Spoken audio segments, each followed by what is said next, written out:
ស្រះទឹកទំហំបណ្ដោយ100ម៉ែត្រទៅតឹង80ម៉ែត្រគឺជាអាងស្តុកទឹកផ្គត់ផ្គង់ចែកចាយដល់ប្រជាពលរដ្ឋ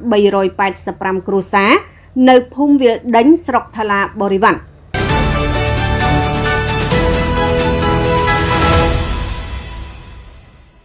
ក្រោមកម្មវិធីអភិវឌ្ឍនឹងធ្វើឲ្យប្រសើរឡើងលើវិស័យផ្គត់ផ្គង់ទឹកស្អាតនិងអនាម័យជនបទប្រកបដោយនិរន្តរភាពអនុវត្តដោយក្រសួងអភិវឌ្ឍជនបទនិងទទួលបានហិរញ្ញប្បទានពីធនាគារអភិវឌ្ឍអាស៊ី ADB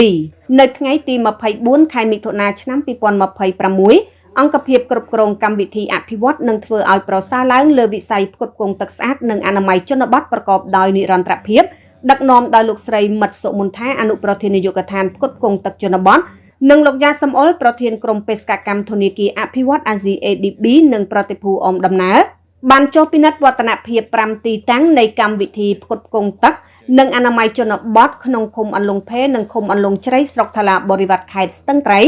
ដើម្បីធានាឲ្យសហគមន៍ទទួលបានទឹកស្អាតនិងបង្គន់អនាម័យទី1ការចុះពិនិត្យការសាងសង់ប្រព័ន្ធចែកចាយទឹកតាមបណ្ដាញបំពង់ខ្នាតតូចសហគមន៍នៅសាលាបឋមសិក្សាទាល់ភូមិទាល់ឃុំអន្លង់ភេទី2ចុះពិនិត្យអណ្ដូងស្នប់ដែលសាងសង់រួចរាល់និងជួបសំណេះសំណាលជាមួយគ្រួសារទទួលបានផលចំនួន15គ្រួសារនៅភូមិអន្លង់ភេទី3ចុះពិនិត្យបង្គន់គ្រួសារចំនួន2ដែលសាងសង់រួចនិងសួរសុខទុក្ខអ្នកទទួលផលនៅភូមិវាលពោឃុំអន្លង់ភេសบายចិត្តដល់ពេលយប់ប្រឡប់អីភ្លៀងធ្លាក់អីយើងស្រួលការបាត់ជើងពេលយប់ចាជាការស្រួលចាហើយបកូនហ្នឹងថាយូរណាស់ប្រហែល1ខែ2ខែអីចាបានបកូនហ្នឹងសบายចិត្តទៅវាស្រួលការបាត់ជើងអីគ្រួសារម៉ានអ្នកដែរគ្រួសារខ្ញុំមាន4នាក់ចារីម៉ានបរោះរស់2រី2ចាកូន2ប្រុស1ស្រី1ចាអូឈ្មោះអីដែរខ្ញុំឈ្មោះវិនសុភឿនអាយុប៉ុន្មានហើយអាយុ27ចុះគ្រួសារអាយុប៉ុន្មានគ្រួសារប្តីខ្ញុំអាយុ28ឈ្មោះអីឈ្មោះចែមជឿតតែចា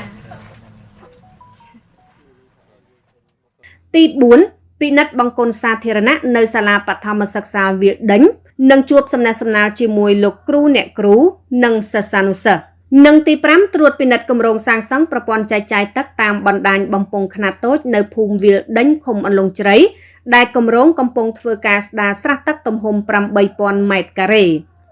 គម្រោងស្ដារស្រះទឹកក្នុងភូមិវាលដេញឃុំអន្លង់ជ្រៃស្រុកថ្លាបរិវត្តគឺជាសមិទ្ធផលដ៏សំខាន់មួយក្រោមកម្មវិធីអភិវឌ្ឍនឹងធ្វើឲ្យប្រសើរឡើងលើវិស័យផ្គត់ផ្គង់ទឹកស្អាតនិងអនាម័យជនបទប្រកបដោយនិរន្តរភាពអនុវត្តដោយក្រសួងអភិវឌ្ឍជនបទ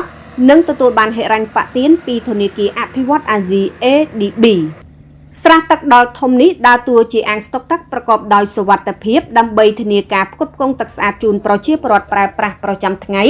តាមរយៈប្រព័ន្ធចែកចាយទឹកតាមបណ្ដាញបំពង់ខ្នាតតូចសហគមន៍ហើយជាគម្រោងដ៏សំខាន់មួយក្នុងការដោះស្រាយការខ្វះខាតទឹកស្អាតក្នុងមូលដ្ឋាន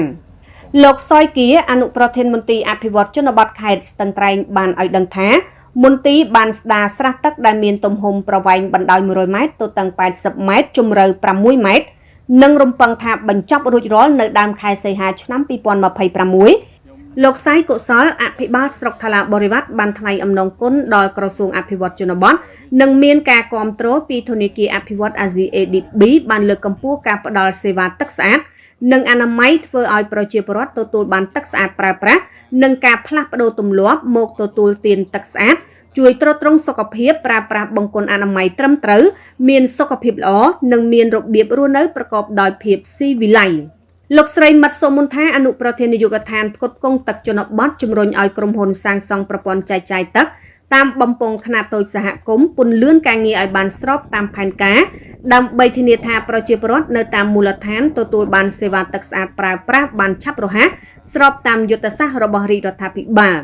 សមិទ្ធផលដែលកម្មវិធីផ្ដល់ជូនក្នុងឃុំនាពេលនេះពិតជាមានសារៈសំខាន់សម្រាប់ប្រជាពលរដ្ឋហើយអាជ្ញាធរឃុំបដិញ្ញាចាត់ជំរុញដល់ក្រុមប្រើប្រាស់ទឹកតាមចំណុចនីមួយៗឲ្យចេះរក្សាសមិទ្ធផលជាប្រយោជន៍រួមប្រើប្រាស់បានយូរអង្វែងប្រជាពលរដ្ឋក៏បានថ្លែងអំណរគុណដល់ឯកឧត្តមឆៃរដ្ឋិសែនរដ្ឋមន្ត្រីក្រសួងអភិវឌ្ឍជនបទដែលតែងតែគិតគូរគាំទ្រដល់សហគមន៍ជនបទដើម្បីទទួលបានសេវាទឹកស្អាតនិងអនាម័យជនបទលើកកម្ពស់សុខុមាលភាពរបស់ប្រជាពលរដ្ឋនៅតំបន់ជនបទ